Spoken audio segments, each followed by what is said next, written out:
আসসালামু আলাইকুম রহমতুল্লাহ বারাকাত। সম্মানিত দর্শক, আপনাদেরকে একটা জিনিস আজকে আমি দেখাবো। সেটা হলো, দেখেন, এখানে পানি পান করার কত সুন্দর একটি ব্যবস্থা।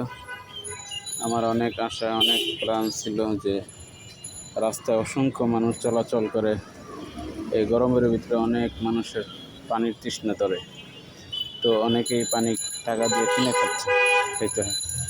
এই যে এই বাচ্চাটা পানি নিচ্ছে, তো আমার কাছে এই জিনিসটা খুবই ভালো লাগলো।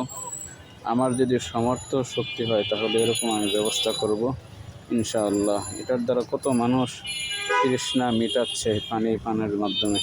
এখানে মগের ব্যবস্থা আছে। যারা এই কাজটা করেছে, আল্লাহ তাআলা তাদেরকে জাযাকায়ের দান করুক। অনেক মানুষ উপকার পাচ্ছে। যারা এই কাজটা, এত সুন্দর একটি ব্যবস্থা যে ভিতর থেকে লাইনটা দিয়েছে,